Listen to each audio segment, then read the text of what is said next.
I guess we should be live now on Steam Next Fest. So my name is Jussi Autio and I'm joined here by Antti Seppänen, hello. And we are from the Resistance games. So today we're gonna stream to you guys our latest game, Great Houses of Calderia.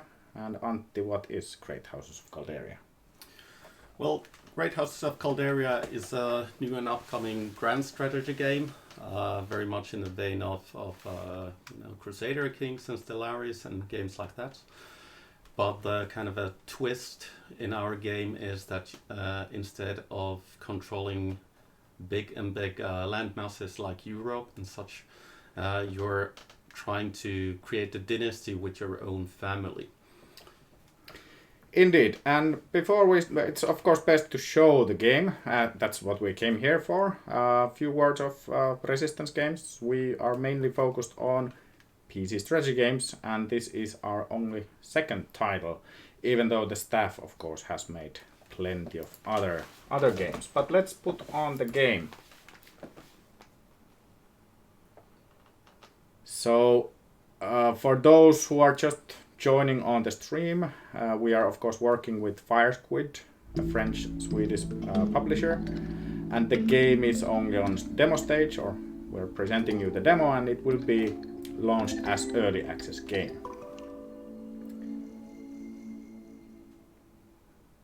And the demo, I guess, will be live for the duration of the Steam Next Fest. And as Antti said, Great Houses of Calderia, you kind of take control of your own house and try to raise in the ranks of Calderia from lower nobility all the way to nobility. But let's get going. Yeah. So can we get the chat on the other screen? Yeah, good. Display it there. The Steam blocked it. So exactly. So those who joined us live, we would be super happy to answer any questions you might have live during this stream. So first of all, as we start with the Calderia demo, we are skipping a couple of parts. We don't make our own family like in the full game. You will be selecting its name, you will be selecting its initial traditions, you will be selecting your ancestors as well. So in the demo we jump straight into Bugena also, so you don't also get to choose your own fiefdom. Yeah. So maybe I should tell a little bit about the premise of the game. So the game takes place in our own fantasy land called Calderia, and the backstory for the game is that there's a land called Calderia, and there's an emperor beyond the sea who heard about this land and gave rights to many of the nobility of the official bloodline of the emperor to go and immigrate into this land and claim their own land plots from there. And you start as a minor house in this Calderia, land of Calderia, and you've been here for a while at this point of the demo. And also at the full game as well, we don't start at the landing, but we have been here enough that particularly the capital near the caldera itself is already quite big dukedom, or actually viceroy, so it's like the capital of this colony. Yeah, and the name of this kind of peninsula of Calderia comes from an old volcano. That's the biggest landmark when you come here from the sea, and hence the name Calderia. There's a big caldera of that old volcano at the center of this land that you will be seeing momentarily. Indeed, and if we now start approaching with the demo itself, so the whole game, it's not open-ended game like many of the other grand strategies might be. We follow more like a Sid Meier's Civilization approach, that you will be following certain winning progression. And during the demo you will be like following the first step. We will be adding more than just the initial winning progression tree. later after the early access launch. But at launch, most likely there will be just one path to victory. For the demo, well, you're limited to 12 months, and it's mostly getting your growth in the ranks started. You can see the other steps from the top right corner from here. Once you click off the tutorial part, and then you can see what lies ahead in the full game. And as we said, you don't get to select in the demo where in Calderia you would want to start. You will start in Pugena. And there you can, that's kind of your alternative identity. It's a dynasty builder, but your own fiefdom is also kind of like secondary identity to you. Unlike in what one of the people, fans of ours in the Discord mentioned, that our game is not map painting game. So all you ever will be controlling is just one fiefdom, so just one land. But that allows us to spend more time there, have a lot bigger building construction, unlocking new stuff, unlocking units, companions, and so forth. Since when going towards the end game, things to do won't explode like they tend to do on like the micromanagement level tends to explode in other games. Yeah, so even though the game isn't a map painting game, there's still a kind of a feudal hierarchy ranks in the game, and if you click continue there, you will see the next step of this tutorial. So we are currently vassalized under an overlord living here in Vasenza. We were in a war with them beforehand, and we lost the war then. However, the viceroy, who's ruling Calderia in the emperor's name, granted us a bit of kind of a how would you call it? We don't have to pay leeway. We don't have to pay taxes for a while. But Vasenza is and the family there, the Nardi, are waiting eagerly for the moment when they can, put taxes on us, and they want to tax us heavily. And which also is more than just a gimmick that we did for the demo. Like, this is something that does happen in the actual game, that when there is war, there is also peace negotiations with the social conflict that you will see during the demo, that how does that pan out. We have now just wanted to put a bit softer landing, that you don't get to start with the peace negotiation, but you get to learn a bit more about the game first. So in the demo you won't be starting at the very, very, very beginning, but a bit way into the game already. So you've managed to negotiate the peace terms with Vasenza and gained the levy for the taxes, but you're still vassalized under them. And one of the goals in this demo is that you should maybe try to better the relations between you and your overlord, because sooner than later it's going to happen that they will have the right to tax you, and you might want to get a bit softer outcome from that. Even at the expense of you guys not discovering it yourself over multiple playthroughs. The big difference is that when the Nardi from Vasenza are coming, the difference is that will they be potentially rising your taxation by 2 levels or just 1 level plus then some extra payments. So it does have impact what kind of relationship you have with your overlord. Okay. So as a summary, in this demo, your objectives are to first of all grow your own fiefdom. It's currently with a population level of 11 here. You should try to rise it to the population level of 12. You should also try to negotiate with the Nardi to get better relationship with them in order to avoid a catastrophe when the time comes for the taxation. And of course, you're free to explore all the buildings and other progression that you have in the game. Yeah, exactly. So now I'm seeing a logo there on the Steam page, just to make sure, are we live? Yeah, we should be live. Yeah.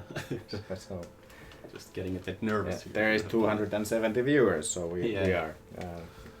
It's on other screen, so we didn't necessarily check it out. Before we go to Bugena, maybe we should take a look at the Calderia, the peninsula of Calderia itself. So let's take a bit of a step back and see what's there.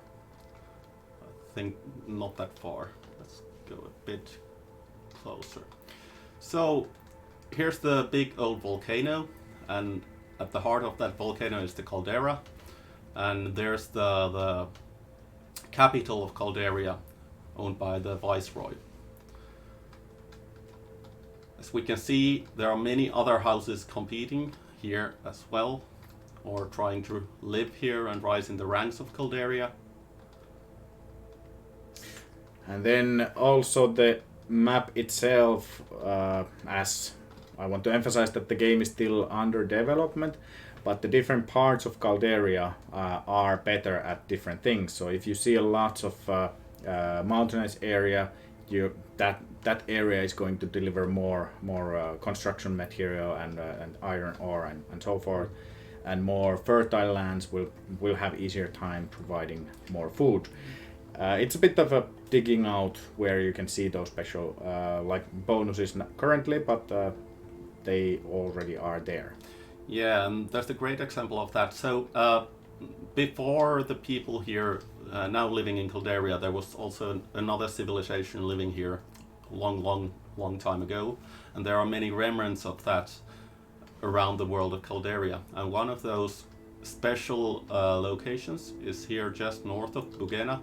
It's kind of a big marble mine that was already there, and the people in Verona established their fiefdom there, and they of course have a very good chance of getting resources that are related to building materials and good stone. They have beautiful marble at their kind of backyard. Yeah, that belongs to them. Okay. And most of all, indeed, what we want to achieve with the Great Houses of Calderia is indeed that it's a family dynasty builder. So that basically means that you're projecting your own family into the world of Calderia, and family of course consists of family members. Yeah. So all the time at the left you will see who your family members are, what are their skills, what are their traits, and so forth. So all the characters in the game always have 4 basic skills. And what are those? Yeah, so the 4 basic skills are called, first of all, diplomacy at the beginning. Although it's called diplomacy, it represents many different things. As you can see here, it's how good you are with your talking talents, how intelligent you are, how good at breaking awkward conversations, and all of that falls under diplomacy. Then the next skill is economy, and once again, although it's only called economy, it consists of many different things, like your ability to manage risk, or how you can handle your finances, and assessing what kind of situations would come in the future if you decide to do something, and so on. Then there's also a skill called intrigue. That represents, of course, how good you are at deceiving people, or how cunning you are, how good you are with your words when you try to achieve something that's beneficial to you, as well as how good you are at noticing when someone else is trying to deceive you or lie to you, or try to achieve things that are beneficial for them. Very good, useful skill also if you're overseeing a building and someone is spying on your activities, or maybe even burn down something. Yeah. Then catching up that spy is a key skill. And the final skill that the characters have is called military, and that represents pretty much everything physical that the character represents, their athletic skills as well as their knowledge in a field of battle. But it also kind of tells you about how good they are at, things like hunting, or maybe sprinting, or even intimidating. How intimidating you can be towards other people. How much you can bully them. Yeah, and of course these skills will be used in our two different conflict resolution models, whether it's hitting people with a sword. Currently, the family members aren't influenced by them, but that's in the pipeline, that these skills will dictate what sort of unit your family member becomes. And the same goes with the other skills on social conflicts, which aren't necessarily always conflicts. They are more like negotiations, that there is a wedding and then what kind of extra stuff would I want to get out of those. Then they also of course come with personality traits, and later some other traits as well. These might have influence directly on these skills, but they also provide abilities in the military or social conflicts. So they are the kind of extra skills that your character might have. Yeah, the game also features a lot of different kinds of events. So whenever you try to do any action in this game, you have to send one of your family members to actually perform that action. Yeah. And depending on what kind of person they are, depending on their traits and their skills, you get different kinds of events, and those events unfold depending on what kind of persons those people are. Yeah, and Antti just said that one of the key elements of the game is that everything you do in the game, you will be doing via your own family members. So whenever you send delegations, it will be led by your family member. If you oversee production, it is your family member doing that. If you lead an army, you need a family member to do that. And if you go on negotiations, your family member needs to be there. So it's kind of like a resources or your tools to interact with the world. So should we take a quick look of our family? So at the top always is your family head.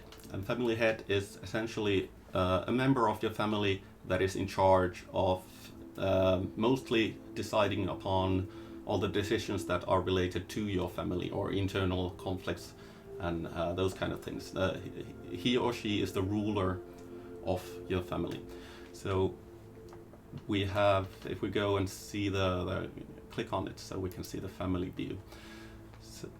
So your grandparents came to Calderia. They have sadly both died, but now all the children that they have are now ruling over the fiefdom of Bugena, and they have married some people and they have some children. And they actually, it seems that Venera doesn't have, but there's brothers, and well, mostly just brothers, it seems. Yeah. For the family head at least.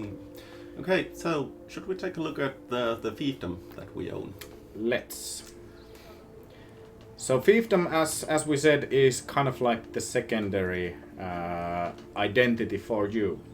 There will be traditions later on in the game which will be dictating more what unifies your family members, but they all have your fiefdom as your home.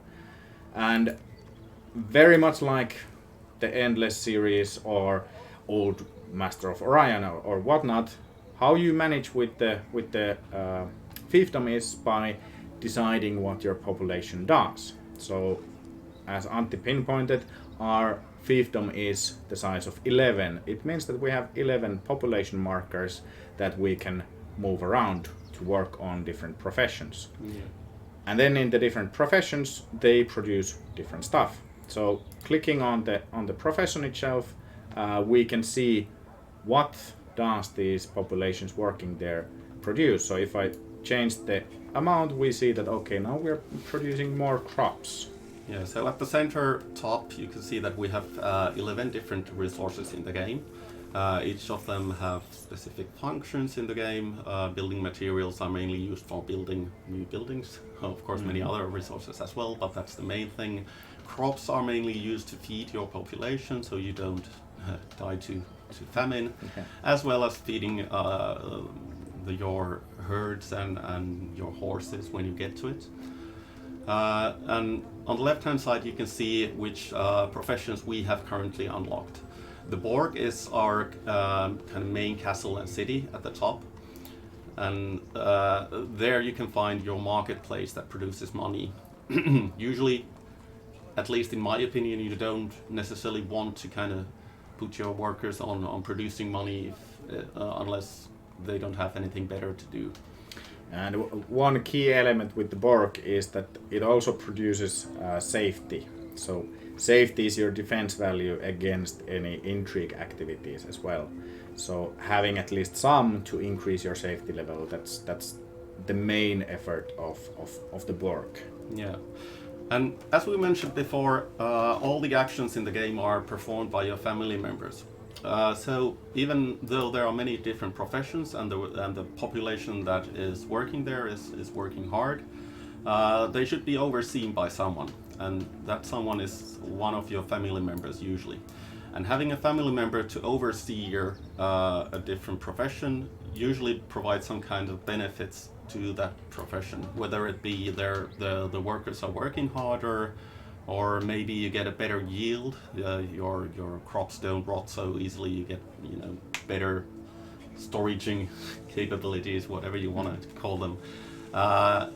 You can also influence how much you need to pay them. We'll get to that mechanic a little bit later on, as well as how easy will it be to actually infiltrate or do some sabotage from the enemy spies to that profession. So the safety that Jussi mentioned before is kind of an overall safety level of how well managed is your fiefdom, how much city guards do you have, how good bookkeeping do you have, and so on. But each profession has their own kind of special tweak to that, depending on the overseer. But we have gone quite a long way from starting to tell you how do you win the demo. So as in the demo, or explaining the tutorial, we mentioned that you need to grow your fiefdom to the 12 population, basically to win the demo. And we made the bold statement with the game that happy population grows, unhappy population doesn't grow. So basically what you need to do is make your population happy. And how do we do that? Yeah. Happy population is a reproductive population. So the way we do that is that whenever any of your population or workers are doing the job that they're doing, they need to be paid. We're not working with slaves in this game. So they need some kind of compensation for their work. And there are in each profession there are 3 different options for you to choose from. And they essentially are in 3 different tiers. So the first one is just the kind of basic payment that they need to get from the work they're doing. But if you want to pay them a little bit better, then you choose the kind of the next option. In this example, they would be getting first crops, but since they're farmers, they will appreciate much if they get some meat and hides. Who wouldn't want to have some meat on their table unless you're vegan? However, you can also choose to kind of push your workers a bit harder, to work a bit harder. So you can give them normal working hours or make them work in a brisk manner or very intense manner. And that increases greatly the production values of that resource. But the population will become unhappy if you don't compensate their work with equal or better payment from the bottom row.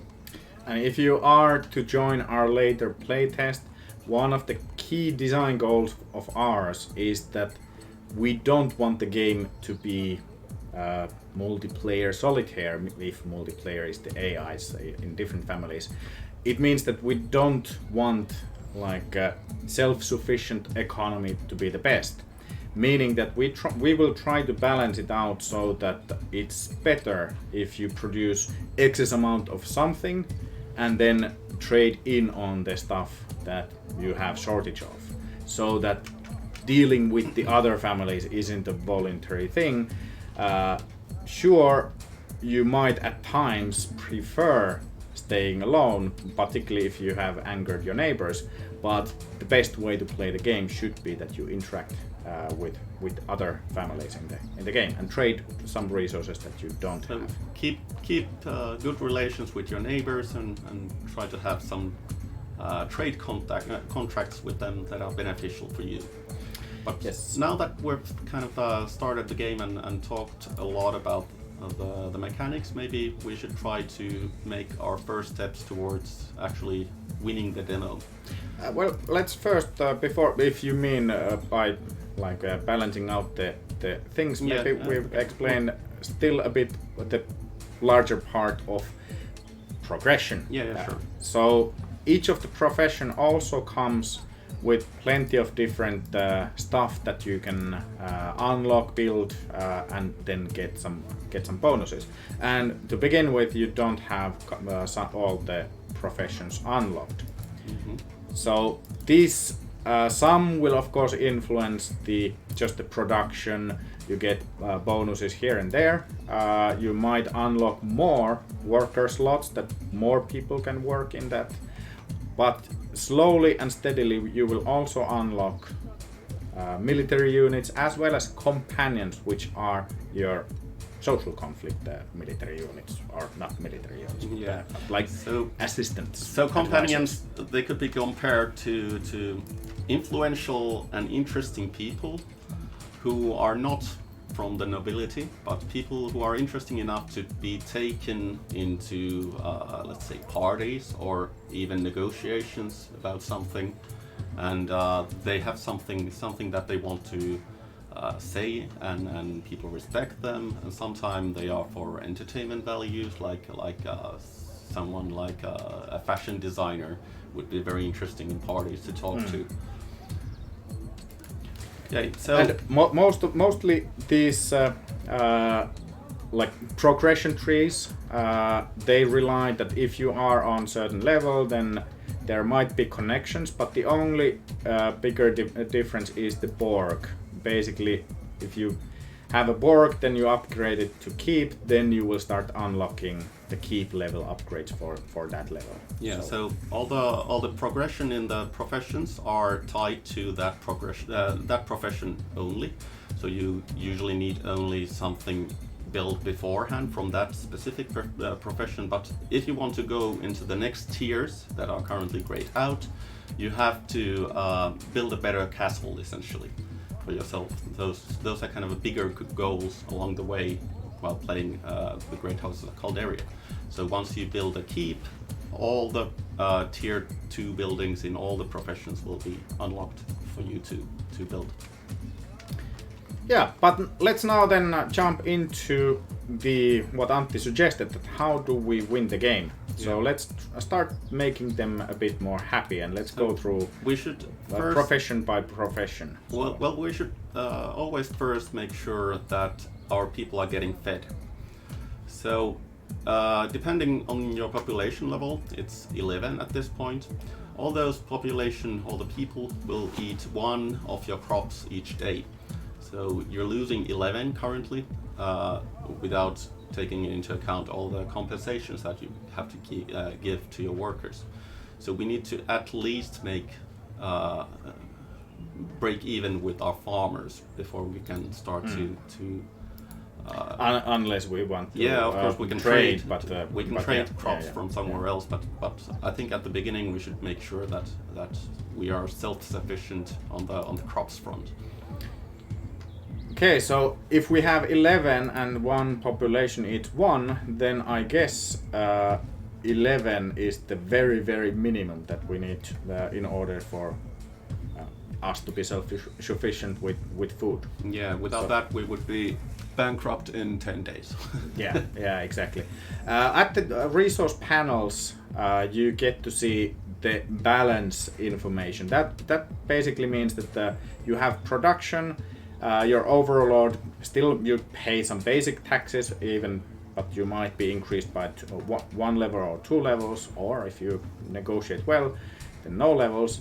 And then of course your population consumes the food. Yeah, So, there's also a very, very minor house below you and they are providing taxes to you Yeah, as well. Yeah, we'll show you that once we get back to the world map. Another thing which is very helpful, like just when you play the game yourself, you notice the lock symbol coming there.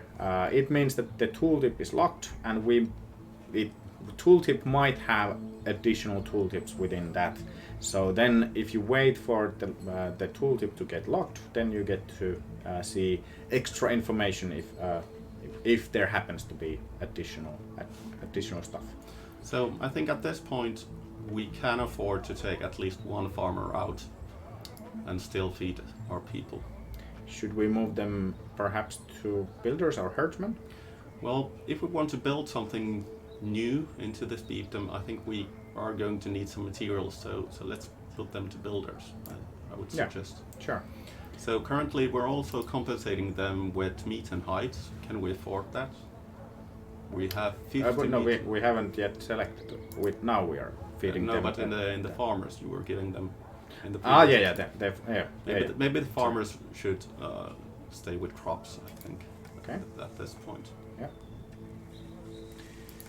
So now we would be giving 1.5 of meat and hides, which seems to be in the lower, like we aren't producing any of them. So perhaps we should put one from... we have a lot of grapes, so maybe we should put one in the herdsmen to provide some meat and hides for us. Yeah. And now So they are providing only quite a bit, like not much. So let's see what the overseer could do. Like now we increase it a bit to 0.6, but I don't think that's enough. Maybe we make them work a bit more. Yeah, we could do that, but then you're also kind of negating the payment that we give to builders. We could also try to trade for some meat and hides from other people. Yeah. But since we only have 50, I would first make the trade deal so that we don't run out. Yeah. So for the short run, we'll make them work a bit harder. Yeah, and disregard the population growth. Yeah. Hopefully, the builders' population growth will beat that shortage. Then the one question is that currently we don't have any safety, but do we need it at this point? Or do we want to produce gold, because these guys want grapes as compensation? And maybe we move. So as they're working harder, maybe we should put an additional worker there. Two herdsmen, since they're already working overtime. So let's make the best out of that. Yeah. Now we also see that now we are producing extra meat and hides, since it grew to 1.8 from, I guess, 0.9. Let me shoot. Yes, from 0.9. Okay. But I think our first priority still should be to actually trade some of our grapes to meat and hides or something else. Let's do that. So now we have a goal, but before we continue with that, basic stuff. So with the space button or button here, you can pause the game, so it's real time with a pause game, but you can also make the time go faster. Whenever you're spending time in the fiefdom with you or in the military or social conflicts, the clock is not ticking. So this map view is the only place where time goes on. So before we make the time go on, I watched some streams beforehand, and I kind of noticed that people sometimes miss the map modes that we have. And since we're trying to get some trade roads going on, maybe we should take a look at the resources map mode. Let's. So now we're in the resource map mode. We can select any of our resources from the top bar. We want to know about meat and hides currently. So let's push play and let's see for a day what happens there. So here we can see which of the fiefdoms are actually producing meat and hides and which are actually losing them. So it seems like the capital next to us is producing them, but it could be a bit hard for us to actually sell things to them because they are mostly self-sufficient already. Yeah, but now the game went on pause as well. We are featuring event systems. Events are kind of like storyfied game mechanics that whatever goes on, whatever your family members are doing, if they're stationed in other courts or in this case overseeing something, then their lives might be meaningful even beyond just the spreadsheet elements. Yeah, so as we put one of the family members into an overseer position, now something is happening in that profession. Okay, so the event goes that Lockhart Monscalco feels all the responsibility of an overseer aren't just worth it. He has to spend so much of his limited time and life on things that the workers and their supervisors could handle by themselves just fine. Would Venera Monscalco even notice if he just... And I think we have a missing scroll box issue. No, it isn't. If he just and then there's sorry, yes, it's so the choices. It seems like yeah. Sorry. If we can go to see Lockhart from the left hand side, from the family portraits in the left hand side. Kokonaan vasemmalla. See it Here? Yeah, so let's find him here. I'm guessing he's lazy, is he? He isn't. He's naive, ugly, and carefree. So this feels like a carefree event. Venera is of course our head of family, and he tries to kind of hide his carefree nature. He doesn't want to work somehow. So what are the options for us in this situation? So okay, show up less frequently, bribe underlings taking over, before taking over, delegate all big decisions.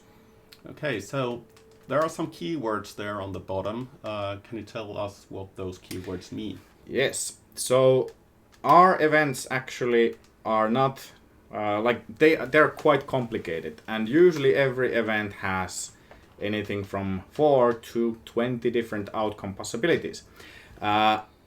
And these give you hints what skills are influencing the outcome.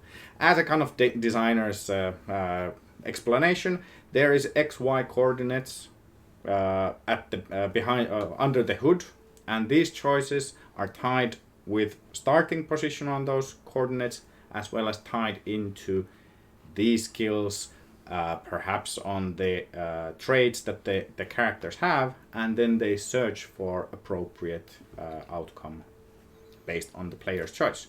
So these give you hint what could be a smart decision. Yeah, so early on in the design we made the decision that we don't want our game to be kind of choose your bonus. Choose your bonus or solve a math problem that you have a 50% chance of succeeding or something like that, but rather actually feel the RPG kind of elements of playing with your characters. So here we have a carefree character who tries to deceive their overseer, or rather their head of family.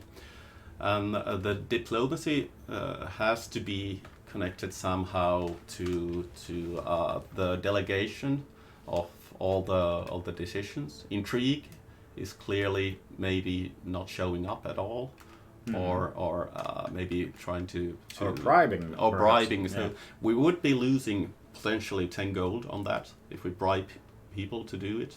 But I think that could be a good option. It depends. Our character. I'm sorry.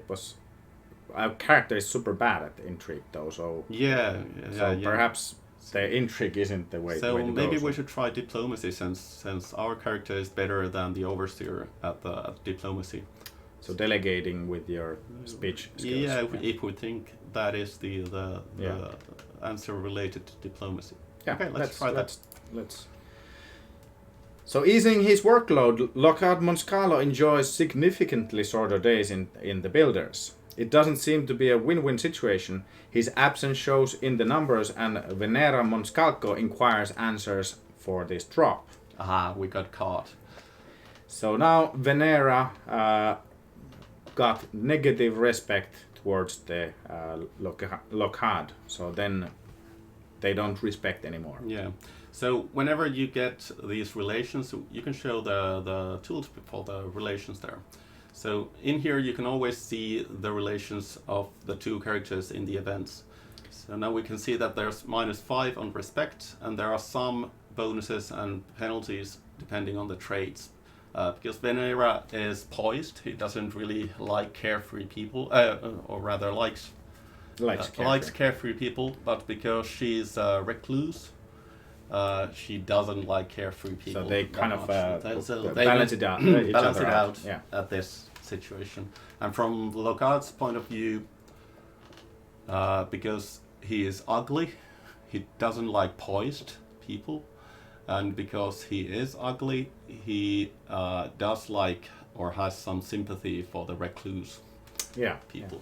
So this also shows that the relations go both ways. So it's not just one value, but Lockhart has opinion on Venera, and Venera has opinion on Lockhart, and that's true for all the characters in the game. So they have opinion to every single character out there.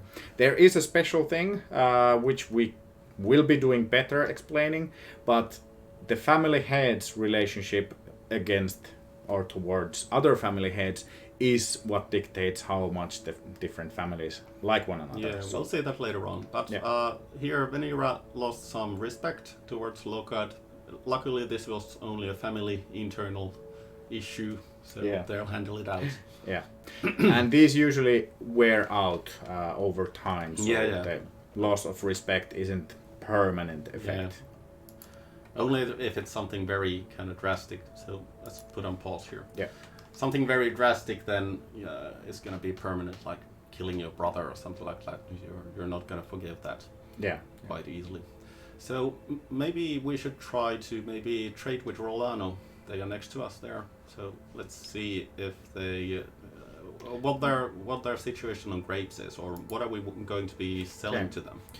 Let's then select the grape situation. They do have a tiny bit of shortage on grapes, so they might be eager to buy it. And Oroes, they have a great shortage of. Yeah, maybe that's. So maybe we should go and trade with Oroes and try to trade some of our grapes in order to get some meat and height. Yeah, and just before going on to the trade itself, a few words about the basics. There is 4 types of actions. Unsurprisingly, the same actions as the skills. So you can deal with trade stuff with the other families. You can do diplomatic actions. You can do militaristic actions, and you can scheme. So use intrigue, hire spies, and so forth. But we have locked those options for the demo. Yeah. We have locked some of the other stuff, and it is still under development. So some elements are still missing altogether as well. Okay. So let's go to trade. So from the left-hand side, we can choose who handles the trade negotiation to begin with. Lockout is the default here, but we can also put someone else there. However, if they are overseeing some building, they have to quit that job. And of course, they can't be in 2 places at the same time. So it's usually more beneficial to take someone who is idle, who doesn't have anything else to do, or then replace that overseer. Yeah, from one stream, I noticed that it's not as clear that the trade doesn't happen in just one travel. You can decide how many travels does it take, and then they keep on trading for that time. Particularly helpful when you're producing, you don't have huge storages, but you produce extra, then you can keep on selling that extra. So at least we know that we want to sell food as we're providing extra food, right? Grapes. So grapes. Yeah, we wanted to sell some grapes. Yeah. And depending what you're selling, depending which of the items you're selling is the most expensive one, that determines who is going to be your trading partner from their end, who is overseeing the building or profession that provides that particular resource. If there's none present there, then it's usually going to be the family head that does the decision. So we want to have some meat and hides from them. And one thing here you can see the total amount, what will be sold, but since the trades will take over longer period of time, this shows equivalent of how many days of production is it. So particularly when here at the balance you see that okay, we are let's see at the grapes we are at 1.1 extra balance on grapes, then we can balance it out so that perhaps we could sell even up to 120 with 5 trips, and then we won't go into minus yet. Yes, even though we have only 489 grapes there, we could be selling 1,000 to them if we wanted to. Yeah, that's true. It's a promise for a trade, but you don't need to have those resources yet because it's going to take a long time for you to do it. Yeah, exactly. Like now I increased the travel time to 10 trips, so even 330, it's 1.5 roughly equivalent. So now it would slowly start shrinking our storages, but most likely we would easily still manage. Okay, so let's make a realistic number there, like 100 grapes or something. Here we can see that 100 grapes is worth 180 or 107.9 gold to us. However, that value might not be the same for Hiram on the other end. All the pricing of the products is determined by the actual need for that product for them. So if they're lacking it, if they cannot produce it by themselves, they might value the resource a bit higher than normal. Or if they're very good at producing it by themselves, they might think it's not that valuable. So yeah, so the values always are dictated by the buyer. So you could try selling it I want huge price, but the buyer decides. So this price is dictated by their need, and this price is dictated by our need. So it seems like the values of 100 grapes to 30 meat and hides is about equal, so 107 to 111. Do we want to have the trade happening over 111 days, or maybe we should make the trips a bit shorter, like 3? Well, I was sure, but because now it would still be like on. We wouldn't go on minus, so I would. But we want the goods much quicker so that we can grow our fiefdom. So you can see on the bottom the kind of a willingness meter, meaning how willing the other party is to trade these particular items with you. In here you can see that because they have a shortage of grapes, they really want to buy these grapes from you. Your relations are quite good with each other, so it gives you a bit of bonus. However, the buyer is a miser. They don't really want to spend any money, so you get some penalty from that. They are also fickle, so they don't really. The seller is. The seller is fickle, so it's kind of hard to make deals with them. The seller is also sociable, so it's kind of also easy to talk with them. Currently, the willingness is a bit on the bonus side, so you could ask for a bit more, or you could just send the trade and give them a bit more. You could also try to offer kind of a worse deal for them, but it's always going to be making the actual deal a bit harder. Yeah, what basically happens is that this willingness meter will dictate how the negotiations will go. So if it's super low or super high, there might be full blockage that you can't send because that's totally ridiculous offer. But depending on how willing the other side is, that will dictate how the trade will be resolved. And when I click the send button, do you want to send us on the minus or plus side? It doesn't matter. Yeah. So let's then try to get a tiny bit better deal now. Before you do that, so it's important to know that this is not the actual deal you're making. This is a proposition you're trying to offer them, and the actual trade deal will be dictated momentarily. Yeah. So now as we click on send, what happens is that a delegation, I'll put play on, delegation starts going to Aurores, and it will be resolved via event. So how willing the other party was, if it was nasty deal that you offered, you will get the totally different events resolving that, resulting in political disfavors or insults and so forth. If you offered good stuff when they were in desperate need, it will trigger different events. Okay, it seems that our negotiations led to a conflict. Okay, so your trade delegation arrives to Aurores. Your delegation is led by Dazzle Monscalo, and Hiram Tanis welcomes him. After the pleasantries have been exchanged, it becomes clear that the different parties have different ideas how the deal should go, but both are ready to follow up on the original offer. This basically means that now we are going to see a social conflict, or what we call a social conflict. It's not negotiation, could be as well. So that is our one of our two different tactical systems. So let's click on that. And what are these, Antti? So companions, as I mentioned before, they are your foot soldiers in diplomatic situations or the social conflicts. They are interesting people, they are influential people, they are knowledgeable people, and everyone has at the beginning, every character in the game has 4 different characters or companions with them at all times. Those are counselor, accountant, confidant, and it doesn't show it here, but kind of a bodyguard type of character, but that character doesn't apply to this kind of social conflict.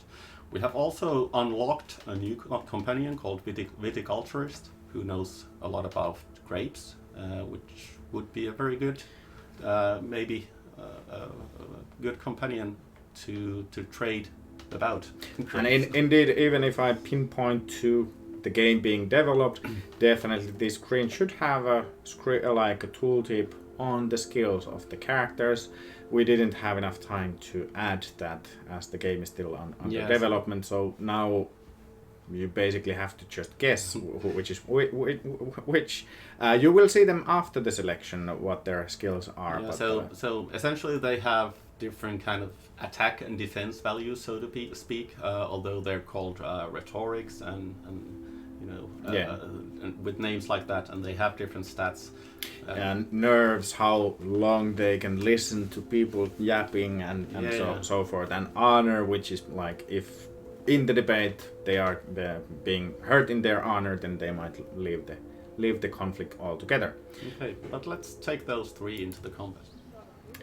Okay, so here is the deal that we are offering. Let's start with the social conflict. We get a bit of tutorial, so maybe we can handle that. Yes, we can handle that. So at the beginning, we drag and drop our companions to the map and then click ready. The characters indeed have rhetoric and will, and then nerves as well as honor skills. Honor will provide extra bonuses or penalties depending if someone's honor has been hurt, and then as they're hurt, then they will start losing stuff, and then they might have special abilities, like this one is good against diplomacy. So it basically means that if I put this character here, it shows that it gets bonus against this. Diplomacy, correct. Yeah. So there are 2 different play fields here. There could be a total of 3 here, and each of the play fields are played simultaneously, and they provide different kind of winning bonuses or losing winning effects or losing effects. So on the left-hand side, we could be paying 10% less for this deal if we manage to win that play field. On the right-hand side, we would receive 10% more resources from them than we asked. So this represents the negotiations that we're actually having with the opposing family. The kind of a yellowy star there is the objective that needs to be conquered in order to actually win this. In social conflicts, they could be like the decision makers, or it's just that for that you're accumulating the winning meter, which shows these bars over here, and if you manage to fill that bar, then you win that debate. Yeah, and the combat works in kind of a real time, but Real time with a pause. yeah, real time battle, but you can pause it whenever you want. Now, when you put your character there, that circle came there. Can you tell me what that is? Yeah, so particularly your family members might have extra skills. So all the units you can drag and drop them into, ordering them into different slots. Some slots are reserved, like the green ones here. Gray ones can go for anyone, and then that's it. But then family members might have extra skills, so you then drag it to that character if you want to activate it.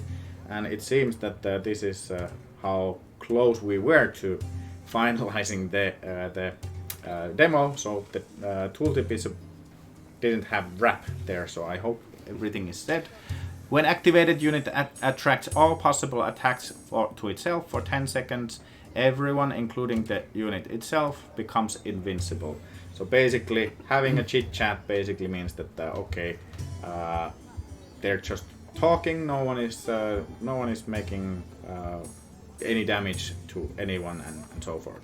Yeah, and I guess that trait, we have that skill because our character had the trait sociable there. Yeah. So they are very good with people, so they can engage people into chit chat whether or not they want to or not. So let's start the combat to see what happens. Yeah. Be quick to pause if we need to explain anything then.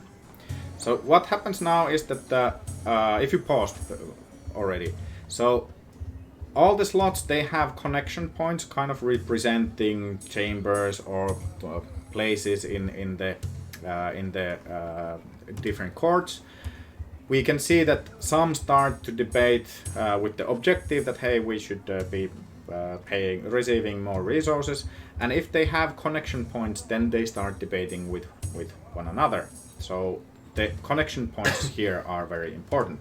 Here already we started getting a bit more convincing there, and it seems that our family member has rhetoric of 38 and this character has rhetoric of 20, meaning basically that's why if this is how the debate goes, we might win this debate. Yeah, they also moved one of their units to engage with our another unit on the left hand side, and they also understood that the guy with the diplomacy is weaker against our economy person. Yeah. And they are moving that person to reserves and try to disengage from that talk and maybe use that. Yeah, which is also that why to reserve. Probably in the social conflict we need to come up with a better name, but as it says, your units heal there, so they get their nerves back as they go there. Essentially, they went for a cigarette or something. Yeah. What happened? Okay. Okay, good. Let's continue. That was scary. Okay, so it seems that this won the debate there, and yes, we won this. Then they automatically go to reserves, and then once they reach there, we can bring them back into the... So we should maybe swap our main character with the intrigue character for better effects. Okay. Yeah. So it seems that we won both of the objectives in this. We're paying less and receiving more. Yeah. So hurrah. Yeah. Very good outcome indeed. Then this is the system that we will handle most complicated topics, like if you are waging a war and whether you're winning or losing, there will be peace negotiations via the same thing. Of course, how the war is going to go, if you lost, you will have less companions, so it will be harder to get anything out of it. Also, what play fields, what kind of outcomes could be achieved dictates, of course, out of that as well. Yeah, it seems on a chat that our viewers can't see the parts behind our backs. Yeah, that's true. Rest assured, there's only empty slots there where you can move the characters, but obviously when we were displaying the units, you couldn't see any of those. Sorry for that. We'll show it next time. Normally on the top left there is least amount, so we had to be somewhere. So Yeah, we have to occupy a space here. Yeah. So. Yeah. But Okay. we'll try to keep that in mind in future. Yeah. So indeed, this is kind of like, as you saw, it was relatively brief. We spent more time talking than how it lasted. So this is also how we want the most epic moments to go. Maybe your kid, when it's being a custodian at a different court, sees something fishy. Maybe it leads to a social conflict. There is a wedding festival, then everyone is happy. Do you want to get out of the wedding, and so forth. So all sorts of different social conflicts in the game. Maybe trying to ask some favors from the emperor. Yeah. In a pinch or something. Yeah, exactly. Okay, so what happens now is that the character who was sent on that trade delegation is responsible for handling that trade delegation to its end. So they are pretty much tied on that job until the whole trade has been finalized. So now they're returning home. When they reach home, they take some of the items. Okay, we've got an event. Let's resolve that. Okay, Lockhart Monscalco is out with his wife Luana. A ragged old woman approaches Lockhart and begs for a coin. Luana is disgusted and tells Lockhart to hurry. Give coin, losing 5 gold. Leave, kick the beggar. And here, economy and diplomacy are the key words. Mm-hmm. What shall we do? Well, I'm not in favor of kicking beggars. We should try to rise them up. In the end, we're trying to make our people happy, so yeah. Let's give them a hefty sum of coin, and we'll deal with our wife later on. Yeah. The gods will look upon us favorably if we help those who are in need. Lockhart reasons. His wife agrees to give the beggar a coin. One thing, again, the game is under development. Some of the effects that the event already has isn't just shown here, as I am pretty sure that this had more than just losing the 5 gold. But I think your or it could have been on the other. The husband was good enough in economy, as well as knowing his wife that he knew the right words to say and not could be that it was more like not getting a negative outcome. So just losing 5 gold. Yeah. Okay, so now we can see from the man who was handling our trade delegation. If we hover over that, you can see that he's currently taking out. He's trying to buy 14.7 of our meat and hides from the 40 something that we tried to get from them, and he's also carrying 20 of our grapes. So he does that for a while, for the amount of trips that you kind of negotiated in the trade deal. Yeah, and if we wanted to cancel it prematurely, then we could cancel it here. That, of course, might come with a consequence if we cancel a trade deal. And very often it comes with consequences, because you're breaking a deal that you've made with other people. So, but we wanted to make our people happy and then get on with the objective with our overlords. Yes. So the whole reason... Let's have a look how much does that... can we increase the happiness even a bit further? Because I can now see that we are 1.1 plus in the meat and hides. But we could have normal work effort for them. 1.3. And if we're not in a hurry of actually building something, we could give them the compensation of materials. That's true. Yeah. So now we are also growing here. Yeah. So that's and the whole reason for this was that we can give people in either farms or vineyard some meat and hides. There's a lot of people here, so can we afford to give them 4.5? It goes 2.8 minus, so maybe we still give them brisk work. Mm-hmm. Okay, but the trade deal is going on for a while, and they're giving us more and more of those. Yeah, let's see how long that lasts. Going back on the tool, like the different map modes. So we are of course interested in how people see with us. So with the relation map mode, we can see who likes whom and so forth, and we can see that the Vasenza doesn't really like us. They are -75. We were at war, so -70, and then some trait effects from the different family heads, ours and theirs. And if we click on their province, we can also see who are who don't like Vasenza and who are in very good terms with them.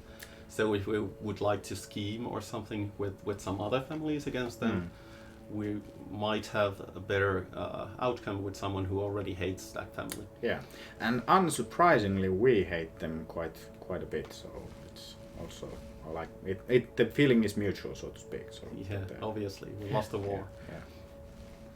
Yeah. There's also the hierarchy mode, where you can see who is actually a vassal of whom and who is an overlord. And that works in a similar way, where you can just click on a fiefdom and it shows who are their overlords and who are their vassals. So it seems that our overlord has 2 vassals, so Stanthi and Bugena, and then they are... Also Bird, next to Vasenza on the left side. That. Sorry? Is it Bird as well? I don't see where Bird is. But Kirolva is their overlord. Mm-hmm. Like, I don't see where. Like, where should I look? Yeah. This one and this us. Well, it doesn't matter. Yeah. The point was to show the mechanics. Yeah. And obviously, the viceroy lives in the capital, so he is the overlord of all the dukes.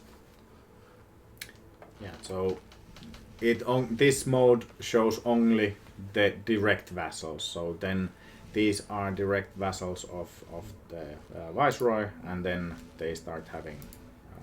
Sorry, is it this one? So we also had a minor house under us. So if you click on that, there should be someone who is our vassal. So should we try to increase taxes on them? Sure. To become a bit more rich. So there are some diplomatic actions that you can only do for your own vassals, such as this. We could try to increase taxes or maybe decrease taxes for them. They are, of course, our allies if push comes to shove. If we need to go into a war, we hope that they will bring their armies as well. Yeah, but if indeed they already hate us, then they might not do that. So that's the reason for decreasing the taxes if we want to. But since military combat is disabled in this demo, we can safely try to increase taxes. Okay. So once again, we can choose who goes there. Oh yeah, sorry. Old habits. So I just we sent that character. That's completely fine. There are some other people also moving on the map. They might be going to other fiefdoms, or they might be coming to your fiefdom to trade with you. Which is indeed that the city name or fiefdom name shows where they're going, and then it's their coat of arms. So then we see that someone is coming, 2 are coming, but that one is... but we've gotten as far as February in a demo of a full year, so maybe we should try to utilize the play button a bit more. So okay, we got a trade delegation proposal from others. Durante Monscalco is discussing the details of a trade deal with Hiram Mons Vidal, but the negotiations have become unpleasant. Hiram Mons Vidal is in bad mood and constantly makes critical remarks about the management of the castle and the competence of Durante Monscalco's servants. Monscalco won't be insulted. As a gesture of goodwill, order a bottle of your finest vintage to share with Hiram Mons Vidal. Be patient, let the insults go for now, and refuse Hiram Mons Vidal's offer. Yeah, so the most important part here is, of course, seeing what kind of trade deal they're offering. So what they're trying to do is that they want us to sell them a very big majority of our grapes, and they're offering some iron and some money in exchange. Now, normally that could be a good deal, but we don't really have a need for iron ore or the money at this point, so I would just outright refuse them. Because any of the other options, they usually lead into some kind of trade deal, although you don't know at this point how the scales will go, but it won't be kind of a mad exchange of resources, but it could, it's a negotiation, but let's refuse them. Let's go. Durante Monscalco refuses to negotiate further and Hiram Monsvidal leaves with haste. No trade deal is formed between Monscalco and Monsvidal.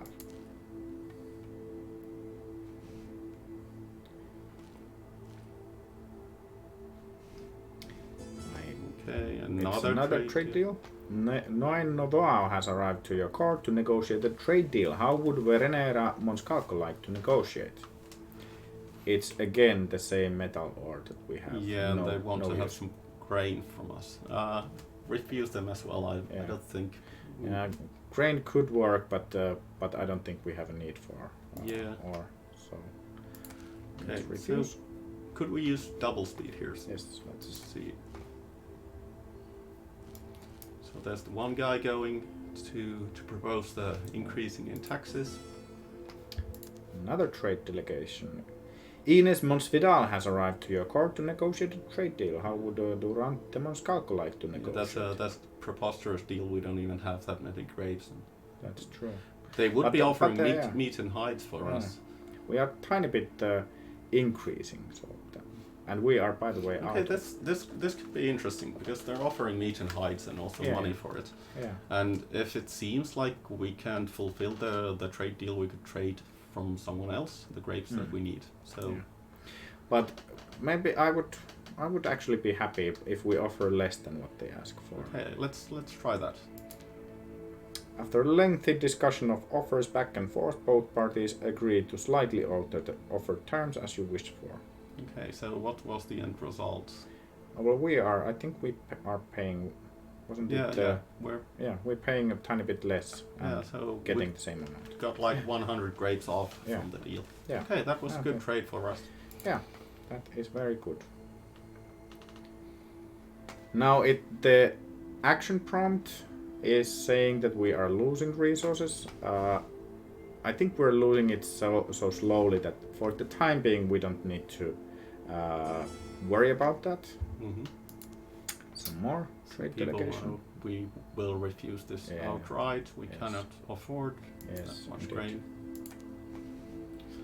Okay, so I think there was an event missing on raising the taxes. Yeah, so it seems. Because the guy came back. So sorry about that. We'll need to fix that. But maybe we should take an official visit to our overlords. Yeah. So Vasenza. So for an official visit, you always need to send your head of family to actually kind of make a diplomatic visit to see the others. We have very, very terrible relations with our overlords, and the aim of the official visits is to try to make better relationships with other families. Yeah, and particularly in this case, as it influences the forthcoming peace negotiations. Sadly, as the family is always randomized at the beginning for the demo, then our family head is not very talented, it seems. Luckily, he isn't either. So. What she lacks in talent, he can replace with attitude or something like that. Yeah, that's intrigue. He's poised, arbitrary, and recluse. Yeah, not the best. Yeah. This warning indeed says that he's overseeing farmers, so if we send her, then that activity is of course lost. But so let's fix the overseer issue later. Well, maybe now because we're suffering with our production. So put an idle character there. And they're unhappy in farmers. Yeah, because we are out of the meat and hides. That's why we agreed to buy more. So yeah. So that should fix itself in a moment when we get some more. But it's hindering our growth at this moment. Maybe we, for the time being, switch it down. Yeah. So there's also another layer to official visits. So when the opponent or the AI comes to visit you, you can never really be sure if they're actually making an official visit or maybe they're recruiting spies in your fiefdom. Yes. So there might be a possibility for that as well. So you shouldn't always, just trust that they have best intentions in their mind. Yeah. So basically, whenever the enemy is doing the recruit spy action, it also appears as official visit to you. For the player, we have 2 different event types for that. So you actually get to do the spy recruiting part of it. But for the opponents, you don't know that they're actually recruiting spies. It seems that we are getting a courtship offer. Okay, so someone wants to have a marriage. Yeah. Ambara Zegarra has arrived at Bukena for a courtship. Venera Monskalko arranges a small feast for the occasion, so Ambara Zegarra and Dalma Monskalko could know each other better. What kind of discussion should be encouraged between the two? Okay, so Ambar is 42 years old, has come to court our Dalmau Monskalko. Here is one of the important parts that we have in the game. The kind of world views in this game are equalitarian in the sense that everything that is allowed for men is also allowed for women without any prejudice. So it's perfectly fine for a woman to come and court a man. In this game. But for the wedding proposals, on the other hand, we don't want our game to be that you just search a list of potential suitors and click and you're married. It's a bigger deal. So first the families agree, and then after that you can propose a marriage, and if the individuals also agree, then there will be a marriage festival, which is even bigger deal, kind of like a larger social conflict where all the participants might be getting all sorts of bonuses, free intrigue to other kind of free spies, basically, to other courts, or invincible trade routes for a time being, or whatnot. So you don't kiss on a first date, let alone get married on first dates. Yeah. But what kind of topic do we have for the potential couple? Yeah, so we could mention current events, we could hint art and aesthetics, drop latest rumors, and intrigue and diplomacy are the key skills. Okay, so it seems that Ambar is quite good at intrigue as well as Dalmau. It would suggest that they enjoy hearing rumors about people. That's true, particularly as both of their diplomacy skill is particularly bad. So maybe they should gossip a bit. Yeah. Let's see. Let's see if they get along. Amber Zigara and Dalma Monskalko end up gossiping for the rest of the evening and have clearly good tension between them. Okay, there should be some romantic relationship popping up there, but part of our UI is lacking on that part. But yes, that'll be later on. Yeah. There would have been some romantic relationship added between those characters. Yes. And did we disable the marriages for that? Since if it was, then there should be that the proposal should be activated. At least it's disabled for the player. I don't know if AIs can do it. Yeah, indeed. For the purposes of the demo. So now the official visit to our actual overlord. Venera Monskalko has come to Vasenza to mend the relations between her family and the Nardi family. Furisio Nardi receives her courteously, but is clearly distrustful. How can Venera win Nardi's trust? Praise Furisio's swordsmanship, acquire a gift, share news from home. Okay, so the praising of the swordsmanship suggests that you should be a good speaker, or the Furisia is good with their military skill. At least to me, it seems like that. So if that were the case, maybe that would be the best option. Yeah, he has 11 in the military. Yeah, we're not that good in intrigue, although it's one of the keywords there. So maybe we should try to just bribe them with the lavish gifts. But it's acquire a gift. Yeah, it is. It is suggesting that you got a gift from their fiefdom somewhere on the market, or acquired something. Yeah. So let's select that. Venera Monscalco buys some rare, expensive fruits from the market, only to learn that Furisionari doesn't like them. I appreciate the gesture, though. The children will surely enjoy them. Well, we did get a bit of improvement on the relations, but yeah. So as they said, they appreciate the gesture. Yeah. That was an expensive fruit. It cost 10 gold to buy it. Yeah, indeed. The children better eat it. Yeah, indeed. Better like it, indeed. Yeah. Maybe it was pineapple and it wasn't on a pizza or something. Yeah.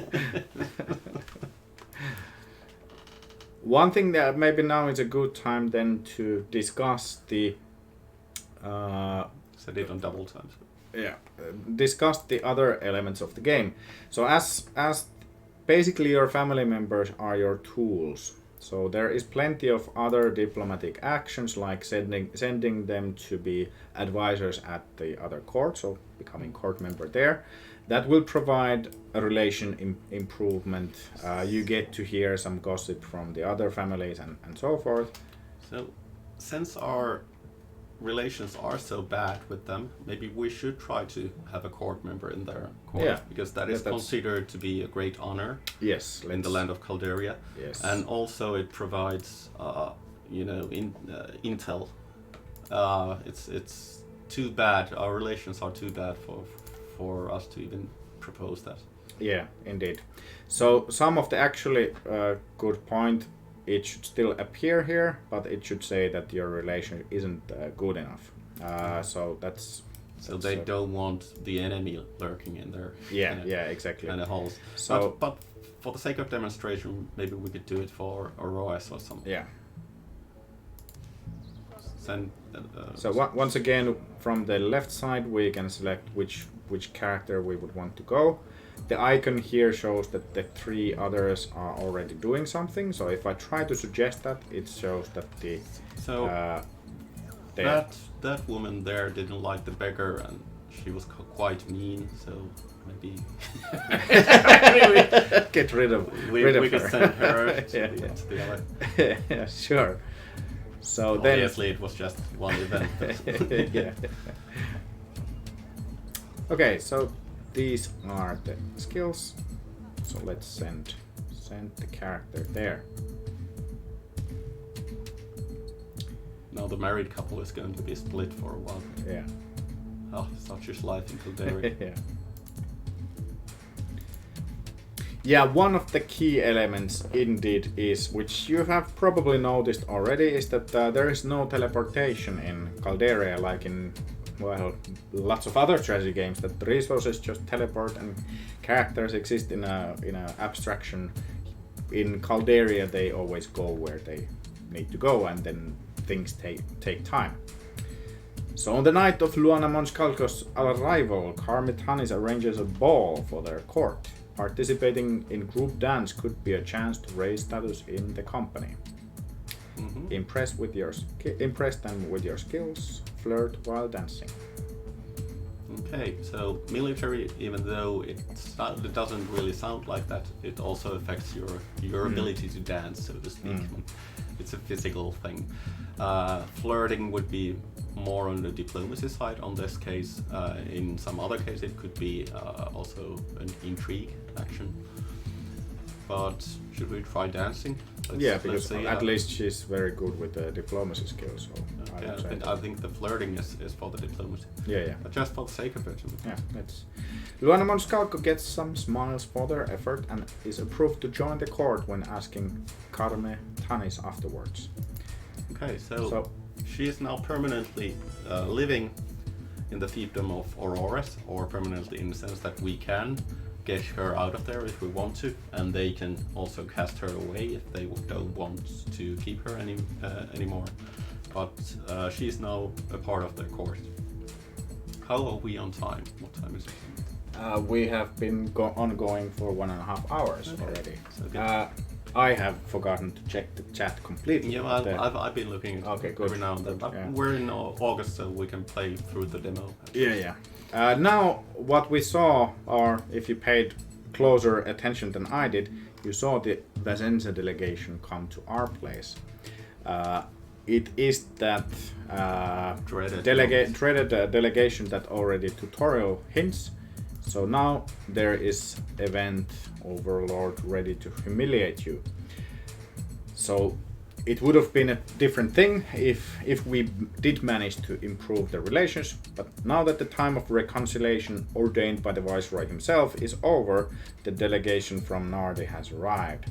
The very first moment reveals that he intends to get you to pay a heavy price for the war that ended. He intends to increase the tax straight to heavy level, and you need to do your best to argue why this shouldn't be the case.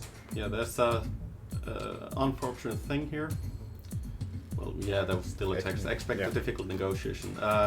Unfortunate thing here, or maybe fortunate for us, that our family head was away from the fiefdom. So Durante Monscalco had to take care of her responsibilities while she was away, but her stats were rubbish anyway, so maybe this is better for us that he handles the negotiations. That's true. So let's start social conflict. Now we have the comitatus there as well. It's gonna be a lot of diplomacy things and economy things, so maybe we don't need the confidant in this. Maybe try with these. Yeah, sure. Now we see that there is 3 playfields, as we call it. Tax level increase, gain, war, reparation. So if we win these, we might block the tax level increase, and those of you trying the demo out, yes, the tax level works.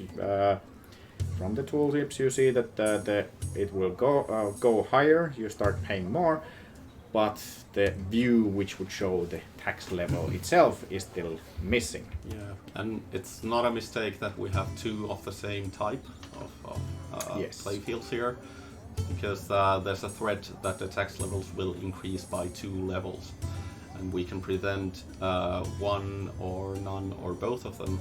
And the final one is gain war reparations, which is we need to give them 2,000 crops, 2,000 gold, and 2,000 grapes, which will most certainly ruin us. Yeah. So at least we need to win that. Now, last time people didn't get to see the traits there, so maybe put them on the playfields first, and then let's show them some tooltips for the traits and one thing skills. I want to also emphasize that we only have 5 companions or units here. The enemy has 6, so it's not always an even playing field, even on social conflicts. Of course, with military units, whatever you have in your army, that is how the battle will go. So another thing to notice here is that this is a much harder negotiation than the trade deal that we were making before, and each of the playfields have 2 different objective nodes on them, and we should be able to, or at least try to defend both of them from attacks, so they don't get any free points for those, as well as try to win at least some of those. Yeah. No. Is the diplomacy guy? There is no good. Okay, this one doesn't get the penalty for the. Yeah, but the middle guy is going to be a trouble for. So maybe. but he was also better against this. So I think if we want to win, I would try winning this way. Then we could, if this is tied, then we can jump into save. Oh yeah, I was still in a mode when those arrows were the other way around. yeah. Got in the habit. Yeah. I see what you're trying to do now. Yeah. So before you start that, maybe show who's on the other side, because they have companions that we don't. So there are some people there. So of course there's the character from the opponent's side. They also have a confidant on the playing field, one counselor, as we do as well. They have a comitatus. Then they have a master builder, who is good as economy, and they are good against diplomacy, and they have quite good stats, it seems. And also accountant. Where's our viticulturist? Our viticulturist is One of the money people. Hey, it's good that she's there, because she's better than those kind of basic units there. I would. Yeah. Okay. Let's go with this. Yeah. Be prepared to pause once again if we're losing. So now, indeed, there might be, like, he managed to kick the hell out of the counselor quite quickly with his arguing. I think. Does our main character have any traits or special It skills? seems that only passive skills, since no icon appears. Okay. The chit chat would have been very good. Point would be indeed that the passives should be on the tooltip still, because they aren't currently mentioned anymore. So. But if we would have had that chit chat, it would have been very good to have him on the center of the middle playing field, so that all the characters there would have been attacking him. Yeah. And he would have been invincible for 5 seconds. So that's 5 seconds of winning the objectives for us. Yeah. Okay. So one of them had to flee very quickly. He's slowly recovering. We had a better also there. That's good. Okay, let's move our main character out of that objective and against the military dude there. This one? Or No, military dude? This one, this that one. Yeah. We'll need to. This one is one, so let's move him up. Okay. They haven't figured out. Okay, yes. They haven't done anything on the left-hand side yet. Yeah, so that's good. They almost won this one. Oh, rush there. Yes. You can tank it. Do we have any characters to go on the next one on the left? Let's just try to bomb rush it until we get him. Yeah, now it's good that they are recovering. Yes. We almost lost that one. Okay, and our main character is better than any of those characters, so when he gets to reserve, put him back on the playing field, and do we still have the viticulturist there? Yeah. Okay, I think we got this. Yeah, even though we had Almost. less character, we managed to. So our overlord can go packing home without gaining anything essentially from these negotiations, because indeed we are that much better in negotiations. Yes. Okay, this is a rare outcome that we actually won everything from this. Yeah, even with the less companions. Yeah, then again, it would be slightly embarrassing if the main designers of this game just outright lost the demo. Indeed. Okay. So that went well. I forgot that maybe we could show indeed this view is in any case still work in progress, but just to pinpoint that eventually you want to become a king. On the way there you need to get all the traditions, and before that you need to become a duke, so you need to be controlling a dukedom, so raising in the ranks of Calderia. Okay, but we still have the happiness thing to do, and we have 4 months time to do it, so we need to really get onto that. Yes, let's. This one is I think we... Do we have the more favorable place? Because we have 105,000 crops already, so maybe we could spend some farmers into in some other place. So they want meat and hides, they want tools. So maybe we could do some hustling with the builders and the herdsmen, so that we grow in happiness rather than actually... Oh yeah, the only tree fits here. Yeah. Okay, but we could reduce also the meat and hides. There's also the possibility, since we did some... How many tools we... too little. If we can gain 200 tools, we could build a winery. And wine is very good for our grapes, that we have a lot, and we can use that for happiness. So for now, let's take the tools out of the compensation of herdsmen. Tools out of the compensation of herdsmen. Herdsmen, okay. On the production side, and let's give them those. We haven't needed horses at all, but they will run quite quickly off. But yeah, but we can pause the game then. Yeah. And once we have 200 tools, we should try to build winemakers. Let's see what it takes to build a winery in the winemakers. Yeah. And if we go to the winemakers profession, which is currently grayed out, it's unlocked, but we haven't built any of those. We're only missing 200 materials. So let's try to get that. Yeah. Let's.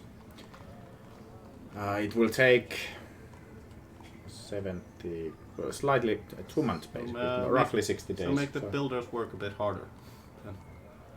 Yes. They can have the meat and hides if they want to. Yeah. Oh, okay. Right. Now it will be a lot less. Yeah. Okay.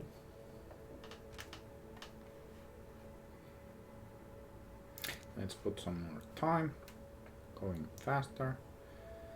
We have 140 days. Mm-hmm.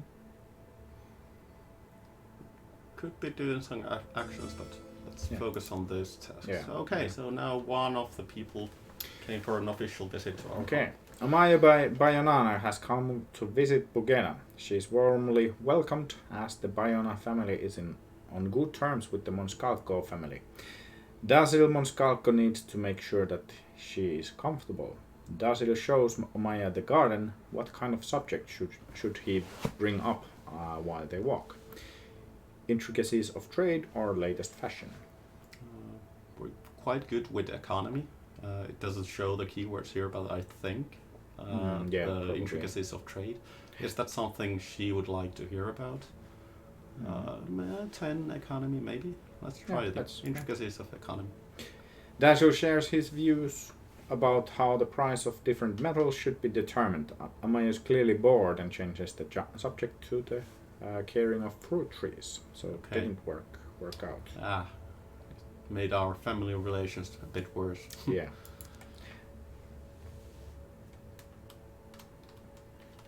Okay, now our family fiefdom is shrinking. We run out of... Yeah, we hit 200. Yeah, and also that, yes. So we can start to build our very own winery. It takes a bit of work. We can maybe take 9,000 days. Well, not really, because then we need to move population to work there to build it. Yeah, so maybe take some from builders, so it doesn't toll so much on our herdsmen. Yeah. To actually provide for them, and let's make it quickly since the demo is about to end. Yes, so and I think they ran out of horses, or we ran out of horses, so they're killing our growth. So we can also make the winemakers work a bit harder. So now it takes only 15 days to actually complete our very own winery. Mm-hmm.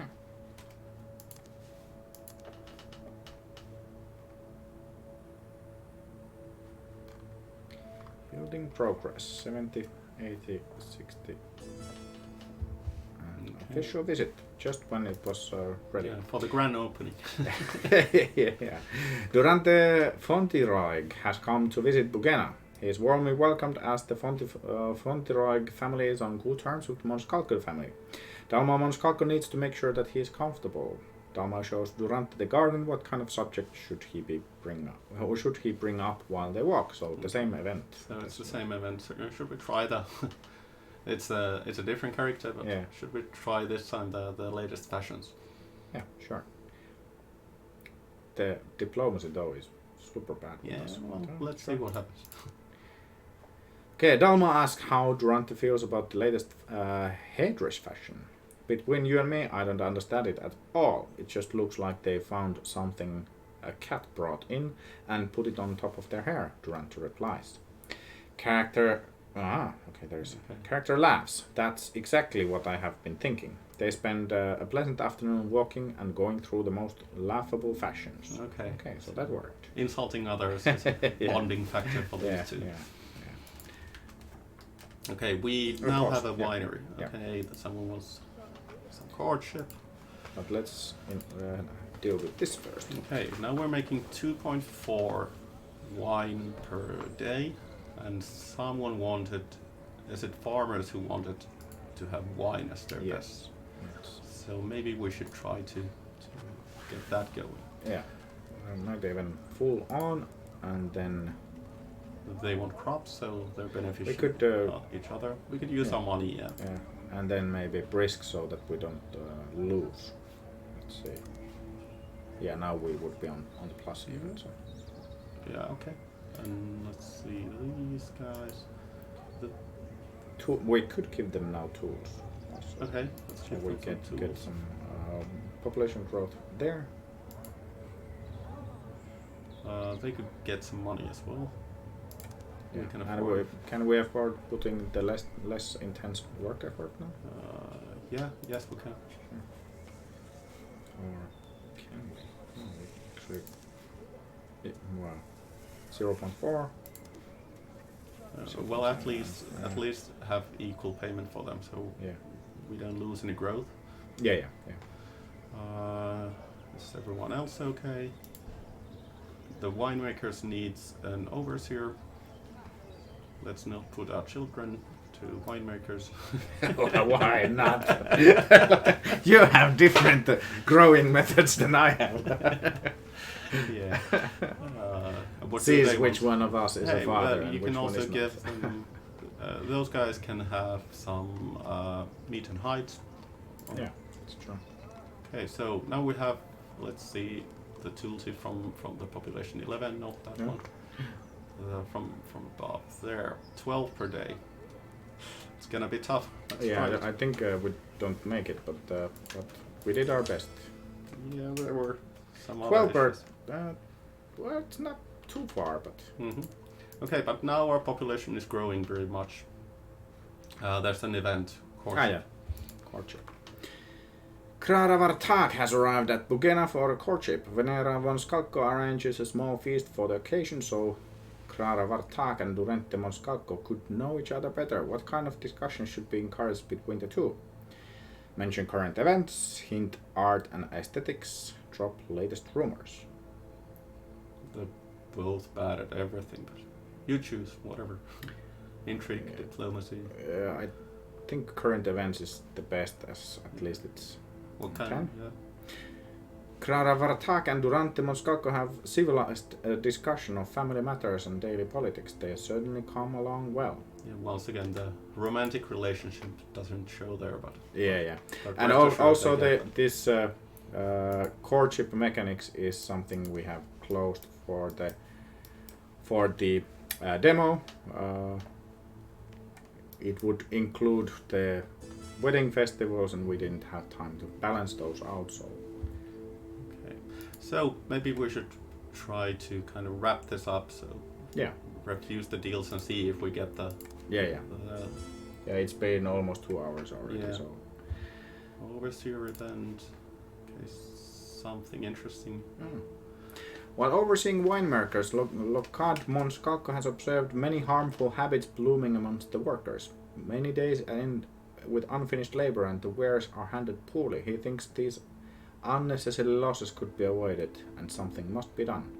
Okay, even though there's only one option here, at least this particular event is, since I think I've written it myself, it contains a lot of different kind of options if the character who was responsible had certain traits attached to them. Yeah. But as this character doesn't, there's only one option for him to do. To maximize productivity, Lockhart reorganizes winemakers in a new way. This mostly pays off by increased productivity, but some workers have hard time adapting in the new system, making them discontent. Again, something that the event itself doesn't show yet. Mm-hmm. So these are the kind of, I know that one of you wrote that it's unfortunate that we have unlocked some features that already do exist. It's mostly because we want those to be communicated well enough, and already now then there is stuff that aren't yet fully communicated. So just choose whatever. Once again, trying to better relationships with other people. For some reason, everybody wants to come to our court now. We're running out of building materials, so someone is unhappy currently. Yes, that's true. No one is unhappy. No one didn't want it. Or is it? Is it the trade? I think it's herdsman. Herdsman might want to have tools. Yeah, so change that to. Yeah, because you're currently always running out, and it's hindering our growth. Yeah. But yeah, I think now that we are wrapping things up, if the viewers have any questions, now is a good time to ask. We are also running out of money now, so maybe we need to. Fiefdom is shrinking. Yeah. So obviously we didn't manage to actually gain the objective of the game, which would have been growing your fiefdom into population of 12. But we did manage to avoid the taxes, and we did manage to show you a lot of the mechanics here.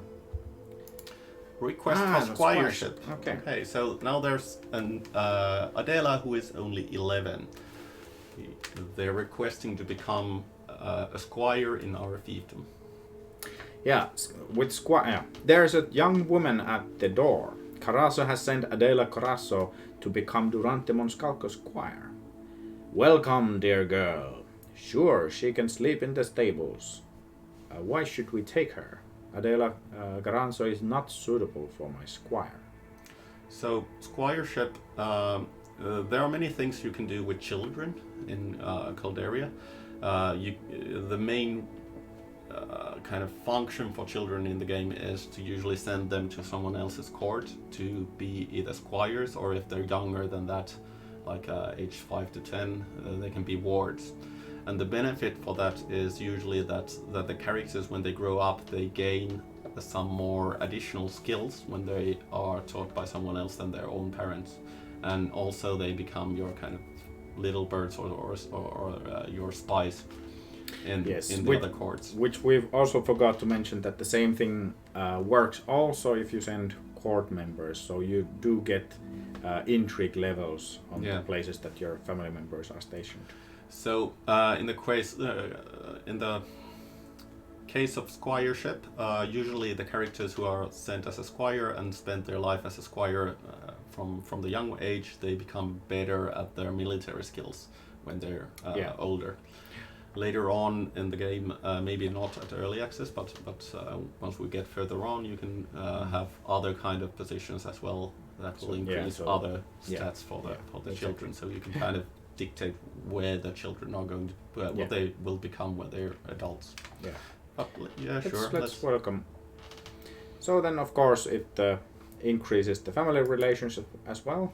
We can see that she is now there. Let's send them packing the trade deals. Yes. And we have 15 days left, and we got about 75% through with our population growth. So it was a fair result. Growing the power base is a key to political influence, to better standing, and to larger armies. 1 year was not enough for our fiefdom to grow to 12 population. I recommend you give it another go, so you'll learn what it takes to start rising in the ranks of Calderia. Good effort, yeah. Okay, So that was the Great Houses of Calderia, at least the demo of it. Thank you all if you've stayed here with us, or even if you came at any point of the stream. Yeah, or in the coming days, Yeah. if this is running And more. if the game looked at all appealing to you, I suggest you give it a go.